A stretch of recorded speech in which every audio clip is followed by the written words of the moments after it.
दृष्टि आईएएस वाले विकास दिव्य कीर्ति जी कहते हैं कि रामायण में ऐसा लिखा गया है कि प्रभु श्री राम कहते हैं कि हे सीते, यह युद्ध मैंने तुम्हारे लिए नहीं लड़ा है, यानी कि मैंने रावण को तुम्हारे लिए नहीं मारा है, बल्कि रावण को मैंने अपने वंश के सम्मान के लिए मारा है। रही तुम्हारी बात, तो कुत्ते के द्वारा चाटे जाने के बाद जैसा भोजन हो जाता है, बिल्कुल तुम वैसी ही हो गई हो और अब तुमको जहां जाना है चली जाओ। और विकास दिव्य कीर्ति के ऐसा कहे जाने के बाद बवाल मच जाता है और उस बवाल का जवाब देने के लिए एक चैनल पे, ललन टॉप चैनल पर विकास दिव्य कीर्ति जी आते हैं और सारी बात एक एक किताब खोल खोल के दिखाते हैं। लेकिन जिस रामायण में ये बात लिखी गई है, ये उन्होंने खोल के दिखाया ही नहीं। इसीलिए शंका उत्पन्न हो गई कि क्या सच में वाल्मीकि रामायण में ऐसा लिखा गया है? क्या सच में प्रभु श्री राम ने माते सीता से ऐसा कहा है? तो आज हम इसी बात का आपको एकदम सच बताएंगे, वो भी प्रमाण के साथ।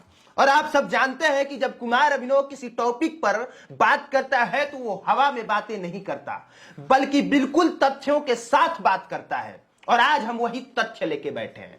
जानते हैं सर, जब हमने इस सच का पता लगाया और वाल्मीकि रामायण में वो जब चीज खोजा, तो ये सच है कि मैं भी सन्न रह गया। मतलब ये कि विकास दिव्य कीर्ति ने जितना कुछ बताया है कि प्रभु श्री राम ने माता सीता के लिए ऐसा कहा, वाल्मीकि रामायण में उससे कहीं ज्यादा लिखा है। तो सीधी बात यह है कि अगर आपको विरोध करना है तो विरोध आज डॉक्टर विकास दिव्य कीर्ति का नहीं, बल्कि महर्षि वाल्मीकि का होना चाहिए। और अगर विरोध नहीं करना है, अगर सपोर्ट करना है, तो फिर सपोर्ट तो होना चाहिए। क्योंकि जैसे नुपुर शर्मा ने मोहम्मद पैगंबर वाले मामले में सच कहा था, बिल्कुल वैसा ही सच विकास दिव्य कीर्ति ने प्रभु श्री राम के बारे में कहा है। अब हम वाल्मीकि रामायण खोलते हैं और खोल के वो चैप्टर, वो श्लोक और उसका अनुवाद सब कुछ एकदम ऑन कैमरा आपको दिखाते हैं। क्योंकि विकास दिव्य कीर्ति जी वो चीज दिखा नहीं पाए, और जो विकास दिव्य कीर्ति जी नहीं दिखाए तो हमने सोचा कि वो काम पूरा हम कर देते हैं। देखिए, यही वो रामायण है जिसे महर्षि वाल्मीकि के द्वारा लिखा गया है, और दुनिया का सबसे ज्यादा विश्वसनीय रामायण यही है जिस पर पूरी दुनिया आंख बंद करके भरोसा करती है। दूसरा श्री रामचरितमानस है। और जब आप इसमें युद्ध कांड खोलते हैं और युद्ध कांड का 619वां पेज निकालते हैं, तो इसमें एक अध्याय है जिसमें लिखा गया है कि सीता के चरित्र पर संदेह करके श्री राम का उन्हें ग्रहण करने से इंकार करना और अन्यत्र जाने के लिए कहना। यानी कि श्री रामचंद्र जी इंकार करते हैं और अन्य कहीं जाने के लिए कहते हैं। उसका पूरा श्लोक के साथ मैं आज आपको दिखाने जा रहा हूं। और देखिए, युद्ध कांड में एक श्लोक है, श्लोक आप अपने मोबाइल स्क्रीन पर देख रहे हैं। मैं उसका अर्थ एकदम आसान भाषा में बता देता हूं, जिसमें प्रभु श्री राम कहते हैं कि हे सीते, तुम्हारा कल्याण हो। तुम्हें मालूम होना चाहिए कि मैंने जो यह युद्ध का परिश्रम उठाया है तथा इन मित्रों के पराक्रम से जो इसमें विजय पाई है, यह सब तुम्हें पाने के लिए नहीं किया गया है। और यही बात तो विकास दिव्य कीर्ति जी कहते हैं। प्रभु श्री राम आगे कहते हैं कि सदाचार की रक्षा, सब और फैले हुए अपवाद का निवारण तथा अपने सुविख्यात वंश पर लगे हुए कलंक का परिमार्जन करने के लिए मैंने यह सब किया है। तुम्हारे चरित्र में संदेह का अवसर उपस्थित है, फिर भी तुम मेरे सामने खड़ी हो। जैसे आंखों के रोगी को दीपक की ज्योति नहीं सुहाती, उसी प्रकार आज तुम मुझे अत्यंत अप्रिय जान पड़ती हो। अतः जनक कुमारी, तुम्हारी जहां इच्छा हो चली जाओ। मैं अपनी ओर से तुम्हें अनुमति देता हूं। भद्रे, ये 10 दिशाएं तुम्हारे लिए खुली हैं। अब तुमसे मेरा कोई प्रयोजन नहीं। यहां पर प्रभु श्री राम स्पष्ट कहते हैं कि सीते, तुमसे मेरा कोई प्रयोजन नहीं है, तुम्हें जहां जाना है वहां पे चली जाओ। और अभी बहुत लंबी चीजें हैं। देखिए, यहां पर प्रभु श्री राम ने यह भी कहा है कि रावण तुम्हें अपनी गोद में उठा कर ले गया और तुम पर अपनी दूषित दृष्टि डाल चुका है। ऐसी दशा में अपने कुल को महान बताता हुआ फिर मैं तुम्हें कैसे ग्रहण कर सकता हूं।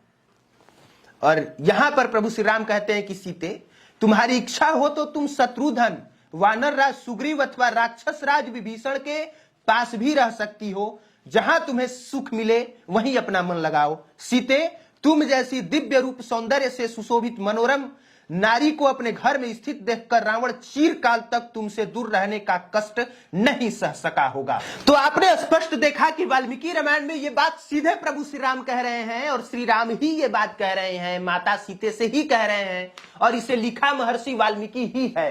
ये वही महर्षि वाल्मीकि जी हैं जिस पर आज तक से किसी ने सवालिया निशान खड़े नहीं किया, किसी ने उंगली खड़ा नहीं किया और आज भी कोई नहीं कर सकता है। तो महर्षि वाल्मीकि ने लिखा तो है, ये अकाट्य सत्य है। आगे उन्होंने ये भी लिखा है कि जो सदा प्रिय वचन सुनने के योग्य थी, वो सीता जी ने जैसे ही प्रभु श्री राम के मुंह से इस तरह की बात सुनी, लज्जा से उनकी मुंडी नीचे गड़ गई। क्योंकि प्रभु श्री राम जब कह रहे थे तब उस समय पूरी भीड़ थी, वानरों की सेना थी, सुग्रीव थे, महाराज विभीषण थे, लक्ष्मण थे, सभी लोग थे। और इसके बाद माता सीता अग्नि में प्रवेश करती हैं और इसके बाद जो कुछ हुआ वो आगे की कहानी है। कहने का मतलब यह है, रही बात कुत्ते द्वारा भोजन के चाटे जाने की, तो यह बात महर्षि वाल्मीकि में नहीं है। जी हां सर, एक बार फिर से सुन लीजिए। विकास दिव्य कीर्ति जी ने कहा है कि कुत्ते के द्वारा चाटे जाने वाला भोजन, इस तरह का जो उन्होंने उपमा दिया है, वो महर्षि वाल्मीकि रामायण में नहीं है, न प्रथम खंड में है और न द्वितीय खंड में है। और जब मैं दोनों पुस्तकें एक साथ लेके बैठा हूं तो निश्चित तौर पे ये मान लीजिए कि मैं हवा में बातें नहीं कर रहा। उसका जिक्र है महाभारत के रामोपाख्यान में और उसमें जिक्र है और उसमें यह बात मार्कंडेय जी कहते हैं और मार्कंडेय जी यही कहते हैं कि प्रभु श्री राम ने सीता से ऐसा कहा है। कुल मिला जुला के ये है कि विकास दिव्य कीर्ति ने जो कुछ कहा है वो जो पुस्तक में लिखा है और जो पुस्तक सबसे प्रमाणिक है उसी चीजों को उन्होंने कहा है।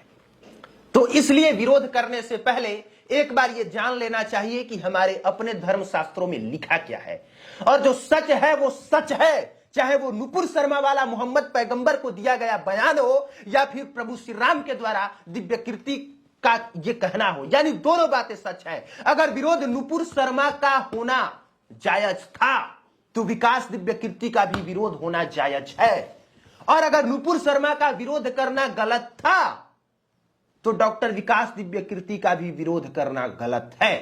आखिरी में संदेश यही है कि हर कोई अपने धर्म को बचाता है, चाहे वो हिंदू हो, मुस्लिम हो, सिख हो, ईसाई हो। जब भी किसी के धर्म पर कोई उंगली उठाई जाए, भले ही वो उंगली सही दिशा में हो, लोग फिर भी विरोध करते हैं और उसकी जीती जागती उदाहरण है नुपुर शर्मा और उसके जीते जागते उदाहरण है विकास दिव्य कीर्ति। बाकी आप देख रहे थे पब्लिक प्लेटफॉर्म। मेरा नाम कुमार अभिनव है। देखने के लिए आपका धन्यवाद।